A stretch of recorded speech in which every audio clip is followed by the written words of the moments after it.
Pozdravujeme basketbalovú komunitu, fanúšikov basketbalu, najmä tých prievidských, pretože tu máme špeciálny rozhovor s majiteľom BC Prievidza, no a aj predsedom predstavenstva finančnej skupiny Partners Group Holding SK, pánom Jánom Millerom. Vitajte. Ďakujem pekne za pozvanie, pekný deň. Pán Miller, rezonuje to, že ste sa stali majiteľom tradičného, silného basketbalového klubu BC Prievidza, no a už počas ostatných mesiacov sme zaregistrovali veľký rozhovor s vami na webe Slovenskej basketbalovej asociácie, kde ste okrem iného vyhlásili aj toto. S Prievidzou máme dlhodobé ambície stať sa rešpektovanou športovou organizáciou, dostať sa medzi 5 až 7 najhodnotnejších športových značiek na Slovensku. Aké sú dlhodobé ambície a vízia BC Prievidza pod vašim vedením? V prvom rade chcem povedať, že nejakých 8 rokov už som pomáhal a pôsobil v mládežníckom basketbale v Prievidzi. Zároveň som následne bol asi v 11 rôznych mládežníckych kluboch na Slovensku sponzorom a veľmi záležalo na rozvoji mládeže a mládežníckeho basketbalu. A následne som dostal vlastne myšlienku, že vlastne pokiaľ nie je uzavretá celá tá pyramída aj s tou mužskou časťou, tak veľmi ťažko to dokážem 100% ovplyvňovať. A v Prievidzi bola veľmi komplikovaná situácia, kde teda mužská zložka bola oddelená od mládežníckej, nie len, že mala iné farby, iný názov, ale dokonca tam boli historické animozity a bolo potrebné ich spojiť. A ten môj motív bol, že taký dlhodobý cieľ do 12 rokov sa s mužskou reprezentáciou kvalifikovať na vrcholné podujatie na majstrovstvá Európy, čo sa nám od vzniku samostatného Slovenska nepodarilo. Zároveň som deklaroval aj vedeniu Slovenskej basketbalovej asociácie, že v Prievidzi chceme fungovať ako hub na inováciu, na nové myšlienky, budeme zavádzať rôzne prvky, ktoré by mali celkovo pomôcť rozvoju basketbalu na Slovensku a budeme sa v tejto veci chovať spôsobom, že keď niečo vymyslíme, niečo urobíme, niečo bude fungovať, bude to ako patent, o ktorý sa podelíme s celým Slovenskom, nech celý basketbal rastie. A uzavriem to ešte tou celošportovou myšlienkou, že basketbal je tretí najnavštevovanejší šport na Slovensku. S vysokou mierou potenciálu rozvoja, pretože basketbal je druhý najpopulárnejší na svete, jeho popularita neustále rastie. S ohľadom na návyky konzumentov, ktorí chcú veci instantne, rýchlo, tak basketbal je veľmi rýchly šport, je dynamický, je atletický, je estetický, stále sa tam niečo deje. Vám sa nestane, že zoberiete divákov na basketbal a skončí to 0-0. To sa nestane. A tým pádom je mimoriadne atraktívny a vidíme to dnes v NBA a v hodnote jednotlivých klubov a vo valuáciách značiek. Basketbal je extrémne populárny na Slovensku, z palubovkových športov je najsledovanejší, či už fanúšikovský, ale samozrejme má aj tú veľkú kvalitu, najmä teda mužská liga.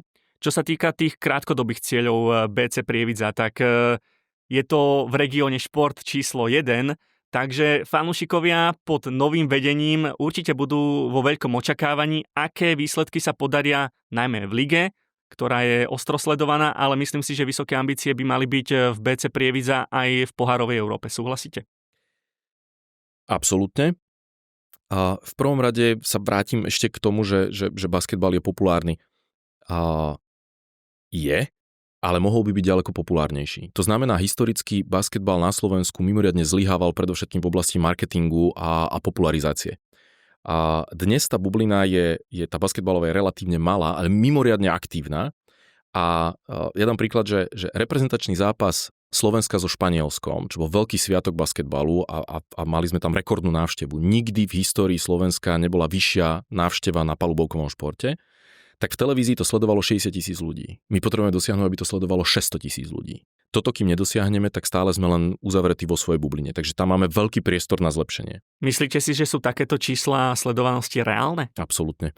A pozrite sa, keď si poviete, že to nedokážeme a je to nereálne, tak to nedokážete. Keď si poviete, že je to reálne, dá sa to, tak robíte na tom. Na konci dňa, keby sme nedosiahli 600 000, ale že dosiahneme zo 60 na 120, aj tak sme dosiahli 100% nárast a zlepšujeme sa. Takže kľúčom nie je dokonalosť, kľúčom je zlepšovanie sa. To je prvé. Keď ste sa pýtali na ligu a ambície, Prievidza je tradičná značka, je a bola historicky veľmi známa v Českej republike. Keď sa povie Prievidza, tak samozrejme v českí fanúšikovia športu, nemusia byť fanúšikovia basketbalu, vedia, že Prievidza je tradičná na basketbal. A treba si uvedomiť ale, že historicky na Slovensku sa menila konštrukcia financovania športu komplexne.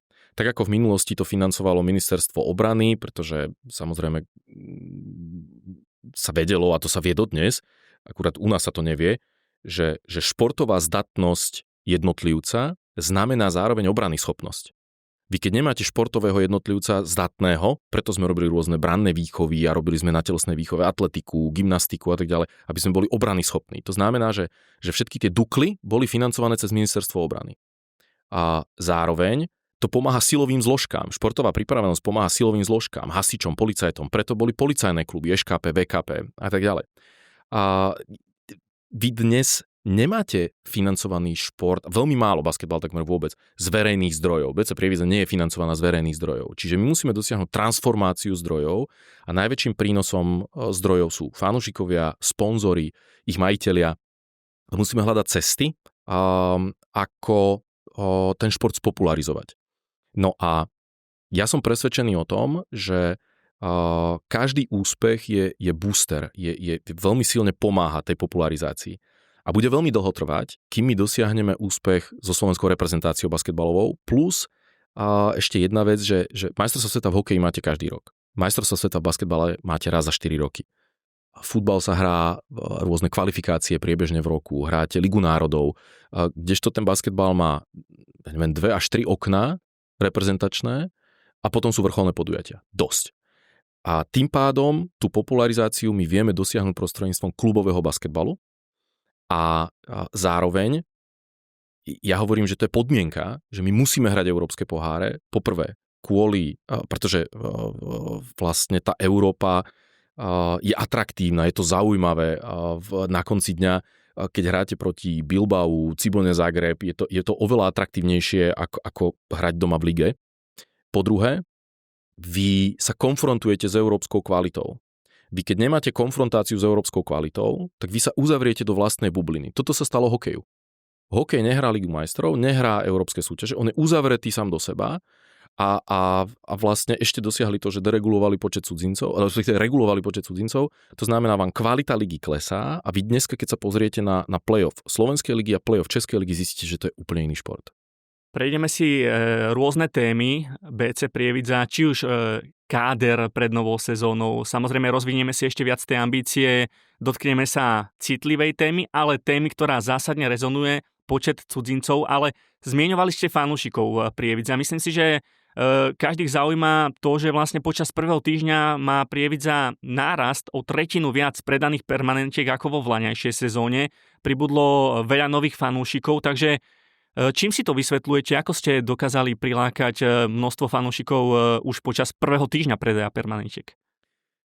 Už v priebehu minulej sezóny, keď som postupne vlastne cez finančnú podporu až teda sa dostal až k pozícii majiteľa, tak tá moja filozofia je veľmi jednoduchá. Je to podobné, ako ju mám v biznise. To znamená, chcem sa obklopiť veľmi schopnými ľuďmi, odborníkmi, nastaviť im víziu, nastaviť KPIs a nastaviť jasnú cestu.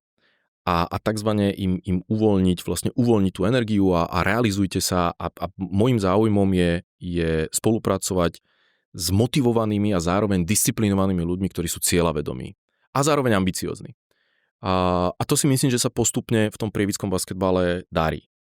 A už v priebehu minulej sezóny sme veľmi pracovali, ja som nevedel už veľmi veľa urobiť s kádrom, ale na čom sme pracovali, bolo všetko to okolo. Tá fun experience, to, aby vlastne naším cieľom nie je robiť basketbal pre bývalých basketbalistov a čudovať sa, že z toho basketbalu nie je mainstream. A my chceme pritiahnuť rodiny s deťmi. Chceme pritiahnuť aj ľudí, ktorí možno basketbalu nerozumejú. Na konci dňa, ako dosiahneme z tých 60 000, 600 000? No jedine tak, že atraktujete divákov, ktorí nikdy predtým na basketbal nechodili a im sa to páči. Chodia tam možno, až to poviem tak, že ideálny stav z hľadiska marketingu je, keď tomu divákovi až tak nezáleží na výsledku, ale fantasticky sa zabavil a veľmi rád príde znovu. Samozrejme z toho športového hľadiska to nechceme, nemôže nám nezáležať na výsledku, to môžeme vypnúť tabulu. A to sa veľmi darilo. A tým pádom prievický divák vníma, že sa niečo deje, vníma posun a je to jasná odpoveď všetkým, ktorí hovoria a 6 cudzincov, 5 cudzincov. To je jasná odpoveď. My prvý týždeň sme predali o 30% viac permanentiek ako za celý minulý rok. A zároveň si treba povedať, a k tomu sa dostaneme ešte, že každým lístkom, každou permanentkou, každým kúpeným merčom ten divák pomáha a podporuje ten basketbal a napríklad nám ako vedeniu dáva spätnú väzbu, áno, chlapi, toto robíte dobre, áno, toto sa nám páči, áno, s týmto súhlasíme. Určite to je pozitívne pre fanúšikovskú prievickú komunitu, pretože je dôležité klásť dôraz na fanúšika, aby mal jednoducho k dispozícii povedzme ten merch, ako ste spomínali, a podobné zložky na to, aby sa stotožnil s tým klubom. Samozrejme tá história prievického basketbalu je veľká a určite teda tá tradícia bude pokračovať aj pod vašim vedením, ale poďme na ďalšiu tému, ktorá zaujíma fanúšika a Prievidze nepochybne. A to je skladba hráčskeho kádra, výrazná prestavba, obmena. Tréner Gerrit Murray bude mať k dispozícii naozaj aj slovenských hráčov, ale aj nových zahraničných. Tak ako ste spokojní s tým, ako ste zložili káder na novú sezónu? V prvom rade treba povedať, že nám záležalo na tom, aby sme začali skladať káder od vedenia. To znamená športový riaditeľ a tréner. A ja som presvedčený o tom, že sú to správni ľudia na správnom mieste. A mne veľmi vyhovuje ten štýl, ktorým pracuje Matt Haufer ako športový riaditeľ a zároveň ako rozmýšľa, ako pracuje Gerrit Murray. Veľmi často s ním komunikujem, veľmi často mu kladiem otázky, chcem, aby za každým rozhodnutím, za každým krokom bola logika a zároveň on nám veľmi pomáha s akadémiou. On sám chodieva na tréningy, podporuje a pomáha aj trénerom, sú prepojení s tou mládežou, dokonca to majú prepojené tak, čo historicky nebolo. A že veľmi dobre spolupracujú aj s asistentom trénera, aj s trénerom U18, U20, ktorého máme Gréka z Arisu Tesaloniky. A všetky tie princípy robia rovnako. To znamená, že už od mládeže rovnako hrajú tranzíciu, rovnako chceme, aby hrali obranu, rovnako chceme, aby hrali útok, rovnako chceme, aby reagovali na pick and roll.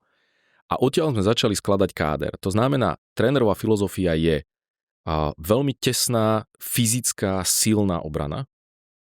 Pretože veľmi často sa deje, že my to máme postavené na útoku, na streľbe zvonku, dokonca to vidím u veľa mládežníckych trénerov. Prehral si zápas, prečo si prehral zápas? No lebo nám nepadalo. Ale to sa deje často, že nepadá. To nemôže byť plán A. A plán B už nie je. To znamená, že keď nám nebude padať, fajn, tak to musíme vedieť ubrániť. Chceme byť v tomto roku najlepší defenzívny tím, chceme byť najnepríjemnejší tým a samozrejme chceme útočiť na titul. To neznamená, že ten titul bude. Nič v športe nemáte garantované a ligu očakávam v tomto roku najzaujímavejšiu za posledné roky, pretože bude nabitá. Tá liga bude mimoriadne nabitá. Začínali sme od Slovákov. Práve preto, že máte reguláciu na počet Slovákov, takže vy musíte začínať prioritami a tam, kde ich máte najmenej a tam, kde vlastne ten boj je najväčší. To znamená, že tých Slovákov je pár a dnes už je viac klubov ako tých voľných Slovákov, o ktorých sa dá naozaj zabojovať. Začínali sme tým, že Jaš Marek má podpísanú zmluvu na 3 roky, to znamená, že toho sme vedeli, že ešte ďalšie 2 roky máme. Marek je profesionál, odrobí si svoje, nepúšťa sa do žiadnych veľkých akcií, on má veľké množstvo skúseností, v tom veku už predsa len nohy by aj chceli, teda hlava by aj chcela, ale tie nohy už hej. Ale on si odrobí svoje, on tú 3 dá a je výborný do rotácie. S Hlivákom sme mali kontrakt a Dalibor je a v minulej sezóne bol najobľúbenejší hráč Gerrita Murrayho. Je výborne manažovateľný, je inteligentný, je pracovitý, on v tréningu má herný mód. On naozaj maká, ale tak, že žila na krku, žila na čele a to bolo vidno aj teraz v reprezentácii. Podľa môjho názoru Timo Málovec, Pavelka a Hlivák. Hlivák bol vynikajúci proti Švajčiarsku. Škoda, že ho Ukrajinci zranili hneď na začiatku zápasu. Mimoriadne chýbal. A my sme potom chceli Sama Kincela. Samo Kincel sa veľmi zlepšil poslednú sezónu. Gerard Murray je pôvodom ako hráč pivot, to znamená, že vie rozvíjať pivotov a bolo krásne vidno, ten, kto rozumie basketbalu, ako sa Samo Kincel zlepšil predovšetkým v obrane, bol mimoriadne užitočný v playoff, možno užitočnejší ako bol Hunter Dean. Kincel sa rozhodol inak. Aj? A tak ako má voľbu klub, má voľbu aj hráč a my to musíme rešpektovať. A chceli sme Jacoba O'Connella. My sme v minulej sezóne stiahli Jacoba O'Connella zo Španielska a pochádza z tradičnej basketbalovej prievidskej rodiny, jeho mama je moja spolužiačka z gymnázia a on bol po zranení ramena, to znamená a nervózny. Aj? Proste pred prievidským publikom vám nevíde prvá vec a sú extrémne kritickí a to ste videli, že on tú loptu držal ako horúci zemiak, mal strach. Ale naša filozofia bola, že dokončíme sezónu, off-season, tie 4 mesiace na ňom budeme intenzívne pracovať, vdýchneme mu dušu ako Prometeus hline a v tomto roku chlap má 2,13 a Američania hovoria, že výšku nenaučíte, by bol veľmi užitočný do rotácie a máme ďalšieho pivota. Ani to nevyšlo. A rozhodol sa, že chce byť lekár, my to rešpektujeme. A veľmi sme chceli Jakuba Mokráňa. Jakuba Mokráňa sme chceli rok. Celú dobu, čo bol v Španielsku. Na nešťastie, to je športová tragédia, čo sa mu stalo, že vlastne na konci sezóny bez kontraktu on si spravil zranenie. Roztrhol si ACL-ko. A do určitej miery nie je to, čo sa vám stane, ale ako na to reagujete, ovplyvňuje vašu kariéru a váš život. A možno keby sa toto nestalo, by sme sa k nemu nedostali. Pretože po ňom bol mimoriadny dopyt. To je zodpovedný, pracovitý chlapec, má vysokú morálnu etiku, ale my sme ho veľmi chceli, dali sme to najavo. To znamená, podpísali sme s ním kontrakt na 3 roky a ja som mu zaplatil operáciu na súkromnej klinike vo Viedni, rovnako som tam poslal syna, tá operácia stala 8,5 000 eur, to nie je zadarmo. A preňho bolo veľmi výhodné, že vlastne rekonvalescenciu mohol stráviť v Prievidzi, v okruhu blízkych, my sme mu dali auto k dispozícii a dostal všetok čas na tomto svete, aby sa zrehabilitoval, aby sa vyliečil, aby bol 100% plnohodnotne pripravený a počítame s tým, že si ho skapitalizujeme v tých budúcich sezónach. Keď to bude na playoff, bude to na playoff. Ak to nebude na playoff, záleží na ňom. Ja verím tomu, že on má takú vysokú disciplínu pracovnú, že mu záleží na tom, že tie najlepšie basketbalové roky on má pred sebou. David Novák, toho Matt Haufer chcel 2 roky. Ho sledoval a veľmi ho chcel a zatiaľ v príprave nás prekvapil pozitívne najviac. Tréner je z neho úplne nadšený a vidí ho v základnej peťke. Je atletický, je pracovitý, je v obrane, on je veľmi užitočný, on hrá viac taký atletický americký štýl ako európsky. Čiže ďalej sme chceli Volárika, bojovali sme o Volárika. Volárik sa rozhodol ísť do Komárna. My sme chceli stiahnuť Doležeja z Islandu. Ponúkli sme mu viac peňazí, ako zarába na Islande. Agent s tým bol OK. Rád by nám ho poslal. Doležej nechce ísť na Slovensko. Musíme to rešpektovať. Vyčerpávajúci rozbor slovenských hráčov, ktorých máte v kádri, ale aj o ktorých bol záujem. Fanúšikovia majú radi špekulácie. Spýtam sa, povedzme, Vlado Brodziansky. OK. Pozrite sa, vďaka regulácii a vďaka tomu, že za posledné obdobie narastol počet účastníkov najvyššej basketbalovej ligy o 25%, tak ten počet hráčov vám nenarastol. A si všimnite, čo sa deje. Deje sa to, že my vlastne sťahujeme zo zahraničia hráčov, ktorí môžu byť v tej nabitej lige a hlavne v Európe, pretože kluby začali hrať Európu, čo dovtedy robili len levice, tak môžu byť užitoční. Zoberte si, že sme Slovan stiahol Majerčaka z Ostravy. Stiahol Želizňáka, myslím, z Lotyšska. Teraz stiahol Pavelku z Litvy. Stiahli sme Mokráňa zo Španielska. My stiahujeme hráčov zo zahraničia. V podstate, keď sa pozriete, tak vlastne vonku už nám toho veľa nezostalo. Zostal Vlado Brodziansky. Ja verím tomu, že Vlado Brodziansky má takú výkonnosť a tak inteligentný basketbal on hrá, že ešte bez problémov on v kvalitných ligách vie odohrať 3 až 5 rokov. Samozrejme vieme, že Slovan ho skúša, chce ho dotiahnuť. Mne Vlado Brodziansky slúbil, keď som s ním bol osobne, že dostanem šancu na kávu, keď sa rozhodne dohrať svoju kariéru na Slovensku. On stále má kopu rokov. A ak sa rozhodne raz ho dohrať, ja už dnes mám prasiatko, mám tam, šporím na ňo, mám tam Vlado Brodziansky, zatiaľ mám nasporené na V, ale áno, chcem ubezpečiť fanúšikov, že budeme o Vlada bojovať, keď na sklonku kariéry bude chcieť dohrať, tak budeme chcieť, aby dohral v Prievidzi. Zaujímavá myšlienka, určite aj potešila fanúšikov Prievidze. Poďme na tému, ktorá zásadne rezonuje. Počet zahraničných hráčov v lige od novej sezóny teda stúpne počet legionárov na zápasovej súpiske na 6. Len pre zaujímavosť, z tých aktuálnych súpisiek slovenských klubov je tam zhruba 60 slovenských hráčov ten zoznam, ktorí sú teda k dispozícii, ktorí sú aktuálne zazmluvnení. Do akej miery podľa vás slovenskí hráči dostanú priestor? Pretože je to tak 50-50. Polovica hráčov má už veľké skúsenosti z tých slovenských hráčov, sú už starší, potom sú tam samozrejme aj mladé talenty, povedzme, že sú tam aj hráči z U18, ktorá bola úspešná v B divízii majstrovstiev Európy, získala bronz a postúpila pre budúci rok do elitnej kategórie, Golian, Randuška v bratislavskom Slovane a podobne. Takže 60 slovenských hráčov zhruba bude behať od novej sezóny po palubovkách v lige. Je to dostatočný počet a budú dostávať najmä tí mladší priestor? Poďte, to je filozofická otázka a to je otázka na každý jeden klub. V prvom rade ja sa vyjadrím tým 6 importom, pretože je všeobecne známe, že áno, ja som bol zástanca deregulácie. Principiálne som z biznisového prostredia a poviem, čo kedysi povedal Ronald Reagan na tému regulácie. Keď sa niečo hýbe, musíme to zdaniť. Keď sa to ešte hýbe, tak to musíme zregulovať a keď už sa to nehýbe vďaka regulácii, tak to začneme dotovať. A to je problém slovenského basketbalu. Ak by regulácia fungovala, Maďari sú majstri Európy. Maďari sú najpreregulovanejšia liga v Európe a každý scout a agent to vidí a vie. Lenže maďarský šport je financovaný úplne inak ako slovenský. Honvéď Budapešť dostane viac ako 2 milióny eur len na fungovanie mládeže. To je viac peňazí, ako dostane celá SBA na mužov, ženy, mládež, ligu, reprezentácie za celý rok. Takže to sa rozprávame o úplne iných vesmíroch. V momente, keď mi SBA alebo dostaneme do Prievidze 500 000 rozpočtu z verejných zdrojov, OK, môžete mi diktovať, koľko hráčov má byť na palubovke, ako majú byť vysokí, koľko majú mať rokov a aké majú mať občianstvo. Ale pokiaľ je to čiste financované majiteľmi, my sa regulujeme sami a negatívnym spôsobom. Spýtam sa jednoducho. Pred chvíľou sme sa rozprávali o popularite.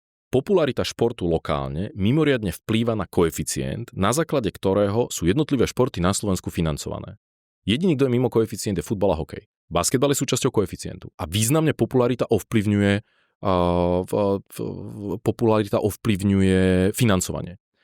Ako zvýšime popularitu? No nezvýšime ju tak, že sa náš divák bude nútený dívať na hráča, ktorý nevie driblovať alebo ktorého niečo učíme. Tam ide o výsledok. My to máme pomýlené. A v mládeži sa pýtam trénerov, ide ti o výsledok alebo ti ide o development hráča? Zároveň dosahujeme akože extrémy v tom, že tréner povie, mne na výsledku nezáleží. Tak potom prečo máš zapnutú tabuľu? Samozrejme, že na výsledku záleží. Snaha vyhrať je súčasťou developmentu hráča. Ale ty nesmieš obetovať development hráča v prospech výsledku. To znamená, že my to máme totálne pomýlené. V mládeži by nám malo ísť o development, nie o medaily. Medaily v U12, 13, 14, o tom by sa tréneri nemali ani pri pive rozprávať. Tam nás zaujíma rozvoj hráčov. A zrazu my máme rozvíjať hráčov tam, kde ide o výsledok. To je úplne pomýlené. Ďalšia dôležitá vec je, my tých hráčov jednoducho nemáme. Taká je realita. Vy nemôžete vyčítať BC Prievidza to, že nemá mladých, schopných, perspektívnych hráčov. To môžeme vyčítať BC Prievidza akadémii. A to môžeme. A tam je zásadný problém, že my nepotrebujeme kozmetickú zmenu. 6 cudzincov, 5 cudzincov, to sú kozmetické zmeny, to je populizmus. To je ako billboard, že znížime infláciu. Pritom inflácia je tak komplexná téma, že politik zo Slovenska nedokáže znížiť celosvetovú infláciu. A to, že naturalizujeme zahraničného hráča, je zase len kozmetika. Nám to trošku čiastkovo, krátkodobo pomôže. My, čo potrebujeme na Slovensku, je komplexná reforma basketbalu. A musíme začať úplne od detí. Od popularity, kde ja to mám premyslené. Čím vyššia kvalita ligy, čím vyššia kvalita tímov, čím lepšie a viac sa presadíme v Európe, tým viac zvyšujeme popularitu. Tá popularita vplýva na ekonomiku, zároveň popularita vplýva na malé deti, aby nám deti chceli ísť do basketbalu. Malé deti chcú byť Hamšík, malé deti chcú byť ja neviem, Bondra Demitra koľko malých detí chce byť Timo Malovec? Koľko malých detí chce byť Vlado Brodziansky? Tu potrebujeme popracovať na popularite, na tom, aby sme mali hrdinov, to, čo sa Českej republike podarilo, že mali svojich štatoránskych a veselých a tak ďalej. Toto potrebujeme dosiahnuť, to, čo majú v Slovinsku Dončiča. Zároveň potrebujeme posilniť aktívne nábory. Nemôžu akadémie čakať na deti, ktoré im donesú rodičia, bývalí basketbalisti. Oni musia byť aktívni. Musia sa poznať s každou riaditeľkou základnej školy, musia si tykať s každým telocvikárom, musia mať po školách krúžky, a to už je vymyslené, to sme my nevymysleli v Prievidzi. Toto všetko sa robilo kedysi, systematické aktívne nábory, nerobiť z toho krúžky.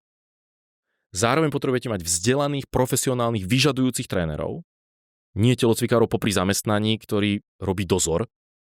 To má byť tréner, ktorý vyžaduje a rozlišovať, že teda nemôže amatérsky tréner vychovať profesionálnych basketbalistov. To nejde. To musia byť profesionáli, ktorí, a zoberme si zase typický príklad, fotka, keď ste spomenuli Goliana s Randuškom, tak v 2019 hrali v Prievidzi finálový turnaj so Žiarom nad Hronom a Prievidzou, bol Inter, Žiar nad Hronom a Prievidza hrali o titul v kategórii U12. Si ich presne pamätám, tých chlapcov. A náš tím bojoval o titul, ale náš tím pozostával z 3 ročníkov. 2007, 2008, 2009. A už tu bol problém. Už tu bol problém v roku 2019. My sme nemali mať jeden tím zložený z 3 ročníkov. My máme mať v jednom ročníku 3 tímy. Spýtam sa aj na to, ako to vnímate, pretože nie je tajomstvom, že ste hlavný iniciátor tej myšlienky, aby sa presadilo viac zahraničných hráčov, alebo aby boli teda k dispozícii slovenským klubom, čo aj prešlo. Niektoré osobnosti sú skeptické voči tomuto rozhodnutiu. Ešte pred samotnou ligou vnímame možno aj kritiku, pochybnosti a podobne, ale napríklad tréner mužskej reprezentácie Oliver Vidin sa vyjadril takto: budú hrávať slovenskí hráči, ktorí sú dobrí. Neprejde to, že má niekto len slovenský pás a musí hrať, lebo je Slovák. Ak je domáci hráč, dobrý priestor určite dostane. Čo na to hovoríte? V prvom rade chcem povedať, že nikto mi nemôže vyčítať, že mi nezáleží na mládeži alebo na slovenských hráčoch. To nie je pravda. A ak by to tak bolo, nebol by som generálnym sponzorom v mládežníckych reprezentácií, a to dávam súkromné zdroje. To ani nie sú firemné zdroje, to sú súkromné zdroje, ktoré dávam na podporu, a každý, kto v tej mládežníckej reprezentácii má dieťa a vie to triezvo zhodnotiť, tak vidí, že ako sa to posunulo. Chodia na turnaj do Portugalska, majú dlhšiu prípravu, sú tam ďaleko lepšie podmienky, ako mali, a vy, keď máte lepšie podmienky na prípravu, zvyšujete si šance na tých finálových turnajoch. Ad 1. Ad 2. Brooks a Sabadoš, šéf-tréneri mládeže, ktorí chodia po celej republike a vlastne nastavujú nejak tú metodiku, akým spôsobom s tými deťmi pracovať. A tí hladní, pracovití tréneri, ktorí chcú investovať do seba, chcú mať tú znalosť, tak sa od nich učia a zlepšujú sa. A tretia zásadná vec je, že ako som povedal, som sponzorom viacerých mládežníckych akadémií. To nie je len Prievidza, že podporujem rôzne akadémie od Ivánky pri Dunaji až po Košice. Čiže nikto mi nemôže vyčítať, že mi nezáleží na tom, ale na druhú stranu ten mladý hráč má pred sebou obrovské množstvo prekážok. A spomenuli ste Bruna Ranzušku, tak Bruno Ranzuška je presne typ hráča, ktorý môže mať veľmi, veľmi pozitívnu basketbalovú budúcnosť. Ja si ho pamätám ešte z U11 z Lučenca z 2019, kde bolo evidentné, že ten chlapec je basketbalovou inteligenciou niekde úplne inde. Vyčnieval nad ostatnými a sledujem jeho progres, pracovitosť, jeho pokoru a to, ako s ním Karol Vimer pracuje. To najhoršie, čo by sme mu mohli urobiť v tom jeho rozvoji, je odstrániť mu prekážky, ktoré on musí prekonať k tomu, aby bol vo svojej profesionálnej kariére úspešný. Každou prekážkou, ktorú prekoná, ten chlapec sa zlepší, rozvinie, posilní, bude konkurencieschopnejší. My reguláciou zabíjame základný športový princíp, a to je voľná súťaž. Položím inú otázku. Koľko slovenských trénerov máme v našej lige? 1. Ten Madzin v Leviciach. Čo keby sme to začali regulovať? Vy čokoľvek regulujete, vy vlastne pozitívnou diskrimináciou znižujete kvalitu. Vy reguláciou oslabujete tých hráčov. Treba si uvedomiť, že 17-18 ročný chlapec, ten Bruno Ranzuška, ešte 2 roky dozadu zarastal ako igelitka, veď ten chlapec, on nemá ešte testosterón, on musí na sebe pracovať, to sú roky. Michael Jordan získal prvý titul v 28. A vy nemôžete porovnávať telo hráča, ktorý má 18, s telom hráča, ktorý má 24. To musí byť výnimka typu Dončič. Tak ako bol v hokeji Slávkovský, to je výnimka. Takže ak tréner Vidín hovorí o tom, že sa majú presadiť, my tu stále riešime, my sa nevieme presadiť v Európe. Lenže my sa nedokážeme ako reprezentácia presadiť v Európe, ak naši hráči sa nedokážu presadiť v najlepších európskych ligách. Čiže cieľom Bruna Randušku nesmie byť naša liga. Tak ako nebola Týma Malovca. Cieľom tých chlapcov má byť špičková európska alebo zámorská súťaž. A môže prísť ako Vlado Brodziansky, keď má 45, nech to príde na Slovensko dohrať. Máme 5 najkvalitnejších líg v Európe. Španielska, Turecka, Talianska, Nemecka, Francúzska. Koľko hráčov tam máme? 0. Takže čo sa my chceme presadzovať v Európe? Zaujímavé myšlienky. Na nasledujúce 2 otázky vás poprosím také dynamickejšie, stručné a jasné odpovede. Spomínali sme Bruna Randušku a ďalších mladých chlapcov. Tí sa napríklad presadili v projekte Next Gen Slovakia, kde dostali minúty a možno takouto cestou treba zdokonalovať tých mládežníkov. Bohužiaľ, tento projekt nebude pokračovať. Nie je trošku škoda, že práve tí slovenskí hráči na úrovni 17, 18, 19 rokov nebudú mať práve takúto možnosť konfrontovať sa s mužmi, s tou našou elitnou ligovou scénou? V prvom rade my potrebujeme dosiahnuť to, aby sme mali kvalitné mládežnícke súťaže. A tu zlyhávame. My nemáme kvalitné kadetské a juniorské súťaže. A Inter Bratislava 2 roky dozadu na finálovom turnaji vyhral všetko o 50 až 80 bodov. Vy keď nemáte konkurenciu, my potrebujeme ďalších 10 Brunov Randuškov, ktorí budú robiť konkurenciu Brunovi Randuškovi. Problém je, že Bruno Randuška je najlepší a nemá tú konkurenciu, takže on musí hrávať so staršími. Už keď hráva so staršími, už je to mimoriadne fyzické a riskuje zranenie. Preto sú vekové kategórie. Oni nie sú náhodou. Veď tie vekové kategórie sú kvôli tomu, aby tí chlapci súťažili so sebe rovnými. A ďalšia dôležitá vec je, že chlapčenský, mentálny, ale aj fyzický vek, rozdiel medzi nimi v dospievaní sú aj 4 roky. Niekto v 12 vyzerá, je zarastený a vyzerá, že má doma hypotéku a 2 deti, ďalší v 16 je ešte bábätko a to všetko má svoj vývoj. To znamená, prvé, čo je, my musíme skvalitniť v mládežnícke súťaže. Ďalšia dôležitá vec je, že každý klub v najvyššej súťaži by mal mať Bčko, kde dáva priestor tým svojim hráčom. A vy ste spomenuli, že U18 vyhrala bronz na majstrovstvách Európy B kategórie. Španieli vyhrali majstrovstvá Európy A kategórie. A každý jeden hráč španielského týmu U18 hráva 3., 4. ligu v Španielsku. Oni nedostávajú šancu v najvyššej súťaži. Prečo by mali? My si to musia zaslúžiť. To je základný princíp. My nesmieme porušiť zásluhový princíp. Keď ste spomenuli projekt Next Gen, ja som bol veľkým fanúšikom projektu Next Gen. A keď pán Janček prichádzal na Slovenskú basketbalovú asociáciu, mal skúsenosti z hokeja. Moja prvá otázka bola, a to sme riešili aj s pánom Ondrušom, s prezidentom, a to bol ten projekt 20-ky v hokeji. Skúsme sa o tom rozprávať, ale to bola odpoveď. A kto to bude hrať? Kto to bude hrať? Na konci dňa v lige vznikla situácia, kde teda SPU Nitra sa odhlásila zo súťaže v priebehu súťaže. V priebehu pár dní a pán Ondruš s pánom Minaroviechom dali dokopy tým, kde oslovili mladých hráčov po celom Slovensku, aj prievických, ktorí to odmietli. My sme im to ponúkli, chceli sme, aby to išli hrať, nie, odmietli to. A čiže potom sa vyčítalo, že to je projekt Interu. Nie je to pravda. To nie je pravda. To, že vám hráči zo Slovenska odmietnú tam ísť a na konci dňa 90% hráčov bolo z Interu, to nie je projekt Interu. Pomohlo to lige, zachránilo to reputáciu ligy a už konečne tá liga sa zlepšuje, už je tam 10 účastníkov a potom odhlasí sa zo súťaže a Next Gen nič nevyhrali. Tá skúsenosť bola obrovská a tú skúsenosť som presvedčený, že pretavili v tej U18, tí chlapci.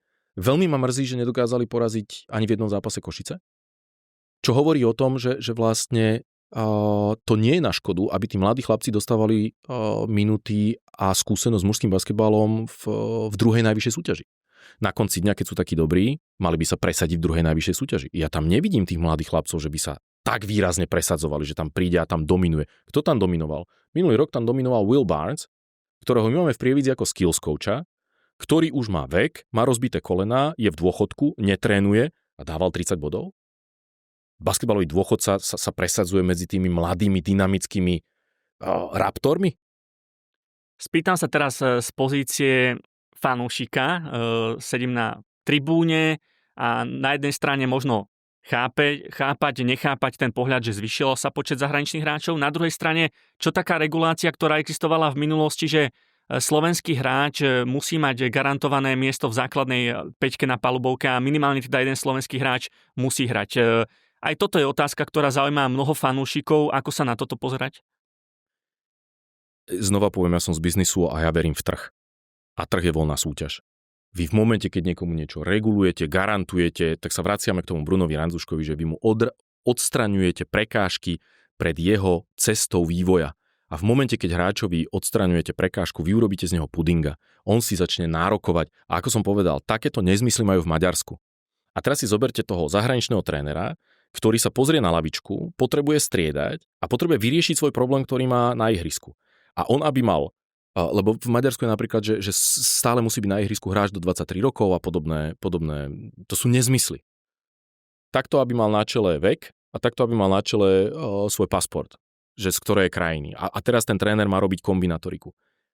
On nemá dostať minúty len preto, že je mladý. On nemá dostať minúty len preto, že je Slovák. On má dostať minúty pretože si to zaslúži, pretože má na to tú kvalitu. A na to, aby mal tú kvalitu, on musí makať, trénovať, ale to nestačí trénovať len tie tréningy, ktoré sú. Každý hráč, ktorý sa tým športom chce živiť, čo je privilégium, musí trénovať navyše, musí trénovať viac ako tí ostatní, musí si to zaslúžiť. A ak sa chceme presadiť v Európe, tak musíme mať hráčov, ktorí sú schopní sa presadiť v Európe. Ak on nie je schopný sa presadiť v našej lige, tak sa nepresadí v Európe a tým pádom sa ako reprezentácia nepresadíme v tej európskej konfrontácii. Bude mať Američan, ktorý príde do ligy, do akéhokoľvek klubu väčšiu kvalitu ako v minulosti tým, že sa zvýšila regulácia? Zvýšil sa počet. My neregulujeme kvalitu. Tá kvalita bude záležať od viacerých aspektov. Prvý aspekt, na ktorý sa každý agent pýta, sú peniaze. To je prvé, to je automaticky. Koľko bude môj hráč zarábať? A treba si uvedomiť, že aká konkurencia je v Spojených štátoch. Vy máte viac ako 300 tímov v NCAA v prvej divízii. 300 tímov máte v NCAA v druhej divízii. A hrá 18 000 hráčov. Hrá túto divíziu. Teda túto súťaž. Teraz si zoberte, že každý rok je draft a v tom drafte vyberú v prvom kole 30 hráčov z celého sveta, nie len z amerických univerzít. A v druhom kole 30 hráčov. Dosť. A všetci ostatní stratia svoj seno NBA a pritom sú to vysoko kvalitní hráči. A pozerajú sa, čo ďalej. A buď začne hrať G-League a chce ďalej snívať ten svoj seno NBA, alebo ide na zahraničný angažmán. Zároveň si treba uvedomiť, že pre toho Američana to nie je jednoduché rozhodnutie. Viac ako 90% Američanov necestuje. Väčšina Američanov nemajú pas. Oni necestujú, oni nechodia von. Pre nich je to dobrodružstvo. Oni keď prídu, to nehovoríme do Ázie, čo je kultúrny šok. Oni keď prídu do Európy, je to pre nich kultúrny šok. Oni riešia také veci, prečo on v obchode nedostane automaticky ku svojmu nákupu tašku. Toto oni riešia takéto veci. A preto sa deje, že keď príde nováčik, tak on to tu nemusí dať. To, čo sa nám teraz stalo. On to nedal proste. Ten Mikel to nedal a po mesiaci odišiel. Čo nesúvisí s kvalitou. S kvalitou súvisí, že v lige je viac peňazí. A Levice budú mať rekordný rozpočet, Slovan bude mať rekordný rozpočet, my budeme mať v Prievidzi rekordný rozpočet, čo sa týka investície do šatne, na hráčov. Aj v minulom roku sme veľa investovali a veľa jednorázových investícií išlo na marketing, fan experience a tak ďalej. A Lučenec, Handlová, Nitra, oni všetci budú silní, navyšujú svoje rozpočty. Čiže predpoklad, že získajú kvalitnejších hráčov. A ďalšia dôležitá vec, ktorú si treba uvedomiť, ten zahraničný hráč prichádza kvôli 3 veciam. Prvá, ktorá sú peniaze. Každý agent mu chce vybaviť čo najlepší angažmán, pretože má z toho percentá. Samozrejme, že v tých 5 najlepších ligách, ktoré som spomenul, sa zarábajú úplne iné peniaze ako u nás. Ale už u nás to nie je málo. Poprvé nastala v basketbale extrémna inflácia. Už dnes máte Slovákov v slovenskej lige, ktoré zarábajú 5, 6, 7 tisíc a nie je to ojedinele mesačne. A čo je úplne niečo iné ako pred 5 rokmi. Ak mu neviete poskytnúť dostatočné peniaze, tak sa pozerá na druhú vec a to je development. Ak mám možnosť mať prostredie, kde sa zlepšujem a tým pádom sa viem posunúť do lepšej ligy, tak ma to zaujíma. Ak nemám ani development, tak potom ho nezaujíma nič iné, len tie štatistiky. Poďme na pár tém ešte smerom k prievickému basketbalu. Spomínali sme teda zahraničných hráčov. Jedným z nich je aj Kanaďan Jaden Lewis, ktorý má aj korene vďaka rodine z matkinej strany. V riešení je údajne teda slovenské občianstvo. V akom je to štádiu? A nejak ho vyňurali, nejak ho našli Matt Haufer s Garethom Marim v druhej portugalskej lige, kde zistili, že jeho babka pochádza z Humenného. A jeho matka požiadala o občianstvo a tým pádom ako Slovák bude pre nás veľmi užitočný. Je to v štádiu riešenia, je to komplikované, nie je to také jednoduché a zvlášť tie diplomatické cesty sú extrémne zdĺhavé. Takže pracujeme na tom. Spomínali ste Michaela Browna Jonesa, ktorý vlastne prišiel do klubu, ale ešte pred sezónou sa už odpojil a nepokračuje, tak aký je ten hlavný dôvod? A než sa dostanem k nemu, ešte vysvetlím, že nám išlo pri budovaní tímu, sme to mali, že 3x3x3. Traja kvalitní Slováci, traja kvalitní skúsení importi a traja hladní, kvalitní rookies, nováčikovia. A Mikel bol jeden z nich. Z vynikajúcej školy, Ole Miss, vynikajúce CVčko, vynikajúce staty a presne zapadal do konceptu. Keď som sa prvýkrát prišiel pozrieť na tréning, a to už asi 2 týždne spolu trénovali a pozdraviť hráčov, už tam sa mi nezdal. Nereagoval tak, ako všetci ostatní. Všetci ostatní sú mimoriadne energickí.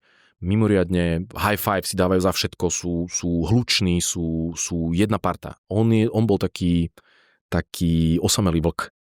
A naznačoval mi tam tréner, ktorý teda je veľká výhoda, že máme native speakera, kde teda tým importom to veľmi sedí, Gareth Murray.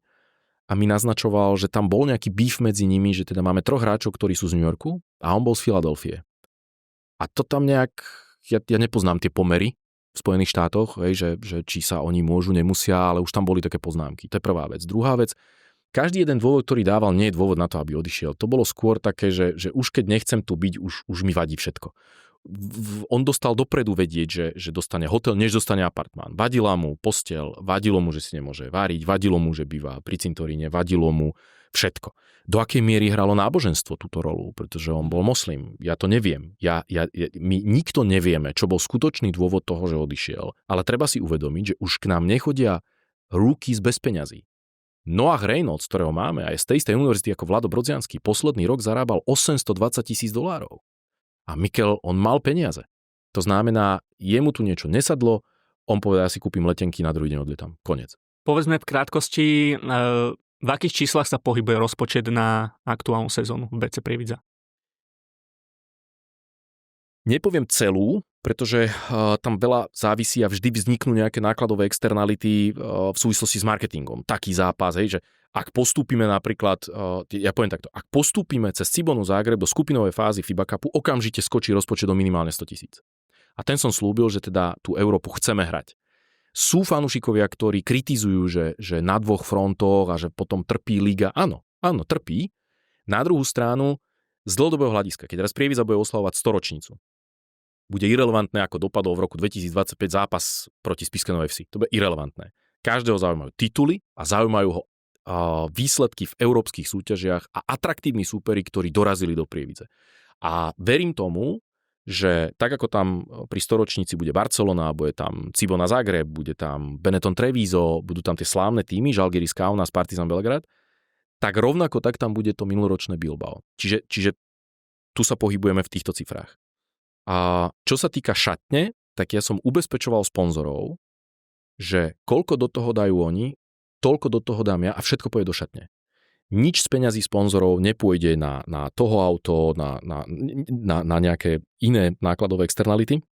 To si vyfinancujeme z iných zdrojov, ale sponzorské peniaze pôjdu do šatne. A to, čo sa nám podarilo vyzbierať, tak my sme výrazne navýšili. Asi nie je bežné v slovenských pomeroch rozprávajú úplne o cifrách, ale poviem to takto. Pôvodne sme sa prihlásili do MBL. My sme netušili, že bude možnosť ísť do FIBA Cupu, pretože vo finále tým, že sme vypadli v štvrťfinále, automaticky sme počítali s tým, že buď Inter alebo Levice budú mať titul a určite pôjdu do európskych súťaží. Tým pádom sme túto možnosť nemali. To, že Inter nevyhral titul, by mu prináležala kvalifikácia vo FIBA Cupe a Inter to odmietol. Chce mať istotu zápasov v skupinovej fáze. A pozor, to vyžadujú agenti. My sami tým trpíme zo strany agentov, ktorí s tým majú problém, že my hráme kvalifikáciu, lebo to tým pádom nemáte istotu Európy.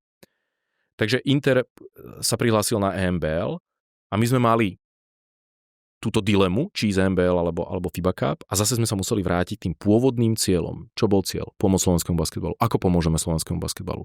No tým, že budeme hrať FIBA Cup, tým, že tam budeme naháňať koeficient, pretože Levice to sami neuhrajú. Tým pádom pôvodný rozpočet bol 300 000 a z mojej strany bol prísľub, že 300 000 bude rozpočet do šatne, ak postupíme do FIBA Cupu, som ochotný ten rozpočet na hráčov a zároveň teda aj vďaka FIBA Cupu návyše. Pán Miller, predposledná otázka práve k Európskemu poháru FIBA. Fanúšikovia zažili niečo neuveriteľné už v minulej sezóne, keď do haly v Prievidze prišlo Bilbao, zimomriavkové emócie, veľké gesto aj, že vytlieskali súpera, čo zarezonovalo aj tým sa ukázala tá kultúra prievidského basketbalového fanúšika, že je vzdelaný a že rešpektuje súpera a vie uznať kvalitu. Teraz je tu konfrontácia o prienik do skupinovej časti s chorvátskym klubom Cibona Zahreb. Pre zaujímavosť basketbalovým fanúšikom hráva za ne napríklad švajčiarsky reprezentant Tony Ročak, ktorého sme mali možnosť vidieť v predkvalifikácii. Jednak spomínali ste, chcete útočiť na titul, na ktorý Prievidza čaká v Slovenskej lige od sezóny 2015-2016, ale myslím si, že tie očakávania fanúšikov, čo sa týka pohárovej Európy, sú za každým najväčšie. Vidíme to, povedzme, na futbale. Zápasy bratislavského Slovana sú najnavštevovanejšie v tej pohárovej Európe a myslím si, že práve tá konfrontácia s atraktívnymi súpermi v pohárovej Európe by mala byť tým primárnym cieľom. Mala by byť, ale bolo vidno v minulej sezóne, že ešte nebola. A pre mňa bolo prekvapivé, že tesne po sebe sme hrali zápas Handlovou v Prievidzi a zápas v Európskom pohári, myslím, z Kutajsi s gruzínskym majstrom. A na Kutajsi prišlo 700 divákov menej ako na Handlovú. A pre mňa to bola záhada. Veď ako z fotbalu vieme, že ten Európsky pohár láka fanúšika ďaleko viac ako liga. Pýtal som sa na to pána Jančeka, marketingového experta, a on hovorí: pán Miller, ako dlho ste nehrali poháre v Prievidzi? Hovorím, 8 rokov. Vy 8 rokov necháte vysychať rybník a potom sa čudujete, že v tom rybníku nie sú kapre. Že my znova musíme naučiť fanúšika, že ten Európsky pohár je nad našou ligou, že je to najatraktívnejšie, čo môžeme priniesť, a tá európska konfrontácia je najviac. Basketbalový fajnšmeker si to užije, pretože vidí rôzne štýly basketbalu, vidí rôznych hráčov, tých, ktorých normálne vidí v televízii. A potom sa to krásne ukázalo s Bilbaom, kde bol plný dom, úžasná atmosféra. Ja som mal veľa hostí, ktorí v živote na basketbale neboli, a všetkým rezonovalo to, čo ste spomenuli, že fanúšikovia vytlieskali Bilbao a naozaj sa športovo chovali. Písali o tom v najčítanejšom baskickom denníku. Nás dokonca potom v Bilbao vytlieskali a vyfandili, že nám to vrátili naspäť, že videli, že naozaj, že kultúrny divák, kultúrny klub, a čo je niečo úplne iné, ako máte v iných športoch. Predsa len ten basketbal je vysokoškolský šport. A budeme hrať s Cibonou. My sme nemohli dostať atraktívnejšieho súpera v kvalifikácii. Nemohli. Zároveň to bude osobné, pretože trénerom Cibony je Ivan Rudeš, ktorého nedávno ohlásili. Ivan Rudeš bol 3 roky trénerom v Prievidzi. Nemyslím to negatívne osobné. Aj bývalý tréner slovenskej reprezentácie. Zároveň je mimoriadne úspešný, pretože on prišiel do Cibony zo Švajčiarska, kde bol zodpovedný za štátnu mládežnícku akadémiu v Lausanne, a podaril sa mu mimoriadny úspech. On v lete, teraz v júli, prvýkrát sa kvalifikoval so švajčiarským U19 tímom na majstrovstvá sveta a rovno v 8 finále vyradil najväčšieho favorita na finále Francúzsko. Spolu samozrejme so Spojenými štátmi, ale Francúzsko vyradil. To je taký úspech. To znamená, že my očakávame, že bude vypredaný až po strechu, a že si to užijeme, bude to ťažké, ale my si veríme, nemáme dôvod, prečo nie, a máme čo oplácať, pretože v 94. sme s Cibonou vysoko prehrali a bude to určite zápas, ktorý bude mimoriadne sledovaný. Držíme palce a určite na to bude zvedavá celá basketbalová komunita. Otázka na záver na tému, o ktorej by sme vedeli možno urobiť samostatný dlhý hodinový rozhovor, ale to je mládež Prievidze. Evidujeme to, že NBA Prievidza sa premenovala teda na Akadémiu BC Prievidza, s tým, že už ste avizovali aj spustenie dievčenskej zložky, čo dlhodobo v Prievidzi chýbalo. Tak v krátkosti, ako vnímate teda tú novú éru mládežníckeho basketbalu v Prievidzi, akadémia, apel na dievčenskú zložku, časom aj možno vznik ženského klubu, pretože aj toto je dôležitá súčasť tej prievidskej basketbalovej identity. Historicky som vždy vnímal, že sa oddeloval dievčenský a chlapčenský, mužský a ženský basketbal. Ten basketbal je jeden. A špeciálne u detí to nie je dievčenský, chlapčenský, to je detský basketbal.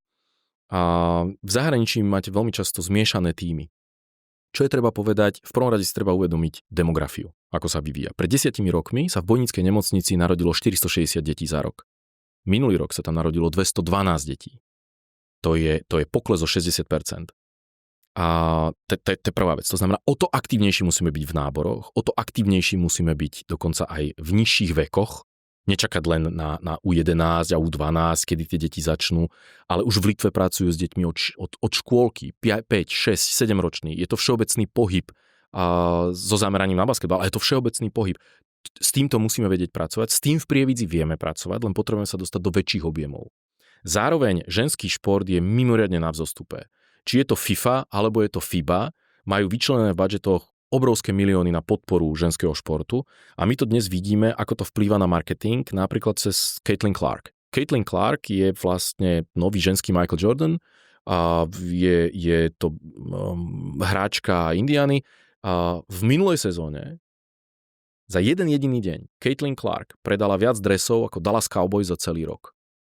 A čiže má to aj ten marketingový aspekt, že vlastne je veľa rodičov v Prievidzi, ktorí majú dievčatá. Chceli by ich dať na basketbal, pretože oni sami majú basketbalovú históriu.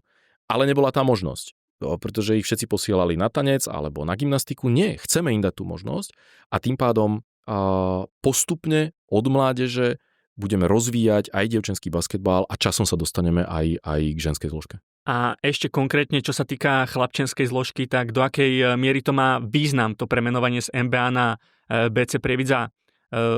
Teda akadémia, na čo budete bazírovať chlapčenskej mládežníckych kategóriách? Pred 2 rokmi som vstúpil už nie ako sponzor, lebo to bolo nejakých 8 rokov, ale pred 2 rokmi ako člen správnej rady a tým pádom som získal riadiacu funkciu.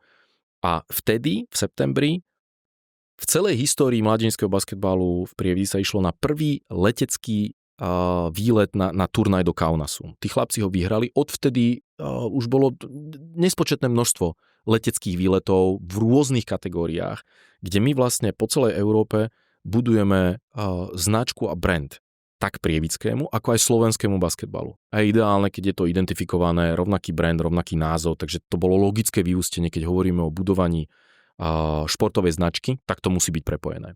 Zároveň my máme cieľ v mládežni dodávať do mládežníckych reprezentácií čo najviac hráčov.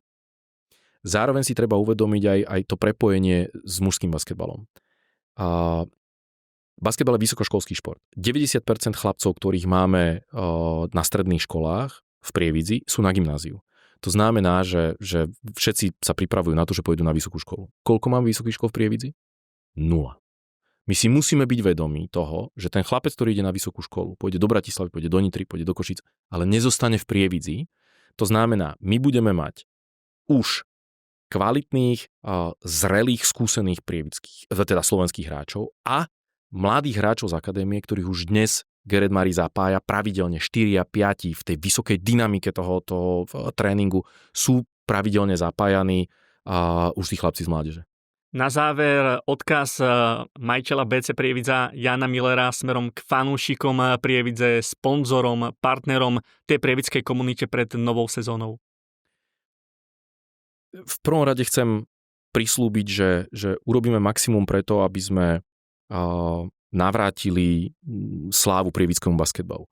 Historicky v Prievidzi, tak ako som ho sledoval, sa robil veľký cirkus, marketingový, basketbalový, akurát na to nemali peniaze a tým pádom, viete, môžete sa prikrývať takou perinou, akú máte a ten prievidský basketbal skrachoval. Následne bývalí majitelia, pán Kováčik, pán Zvara, pomohli ozdraviť celý prievidský basketbal a pomohli ho postaviť na nohy. Som im za to veľmi vďačný. Predovšetkým pán Zvara svojim konzervatívnym ekonomickým prístupom vlastne z toho najhoršieho vyhrabal prievidský basketbal Ale Prievidza mala ten brand na Slovensku, ale aj medzi agentami v rámci Európy, že síce platia na čas, ale platia málo. A my sa postupne dostávame k tomu, že sa chceme stať na slovenské pomery veľkoklub.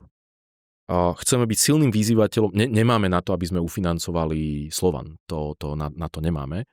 Ale chceme byť vyzývateľom. Veľmi rešpektujem prácu Levíc, to, ako to robia a sú veľmi silným kandidátom každý rok na titul, ale rovnako tak, akože budeme ich vyzývateľom. Nitra bude veľmi silná, Handlová bude veľmi silná. Čo chcem odkázať? Chcem odkázať predovšetkým to, že pre nás ako vedenie klubu je veľmi silná spätná väzba každý lístok, ktorý si ten divák kúpi. Každá permanentka. Každý merch. My budeme spúšťať novú módnu líniu merču a oblečenia s tým, že chceme, aby to bolo kvalitné, to znamená, že je pomerne vysoký náklad na výrobu a zhruba 1/3 je marža, ktorá sa rozdeľuje 50/50. 50% pôjde do mužov, 50% pôjde do mládeže. Čiže každým tričkom, ktoré si kúpim, podporujem zároveň aj mužov, aj mládež. Zároveň chcem vyzvať k tomu, že tá podpora klubu nie je len prostredníctvom kúpených lístkov, prostredníctvom kúpených permanentiek a merču, ale sledujte aj sponzorov. Kto sponzoruje basketbal? A všetky tovary a služby, takto sa to robí v zahraničí, že keď nakupujem tovary a služby, tak ich nakupujem cez sponzorov, ktorí sponzorujú ten šport. To znamená, že idem sa nájsť do reštaurácie, ktorá je sponzorom. Keď si idem kúpiť vitamín C, tak idem do Bojnic do lekárne, lebo viem, že sponzoruje. Keď potrebujem elektriku, tak si to kúpim od Humontu, lebo viem, že sponzoruje. Keď potrebujem mäso, tak idem k Borkovi, lebo viem, že sponzoruje. Keď potrebujem nejaké výškové práce, keď potrebujem a tak ďalej. To znamená, sledujem, idem do gymu, 3G Fit a tak ďalej, že vidím, kto to sponzoruje, pretože ten sponzor chce mať z toho aj tú konverziu. On tam chce na konci dňa mať aj ten biznis. A je to tak v poriadku. Je to trh. A toto by som si veľmi prial. K tomuto chceme postupne fanúšikov naučiť, že celá tá komunita týmto spôsobom vie pomôcť a dať spätnú väzbu a následne spoločne sa môžeme ďalej rozvíjať. Tešíme sa na strhujúce zápasy v lige, ale aj v pohárovej Európe. Dnes sme debatovali s Jánom Millerom, majiteľom BC Prievidza a predsedom predstavenstva finančnej skupiny Partners Group Holding SK Jánom Millerom. Ďakujem za rozhovor. Ďakujem, Maja.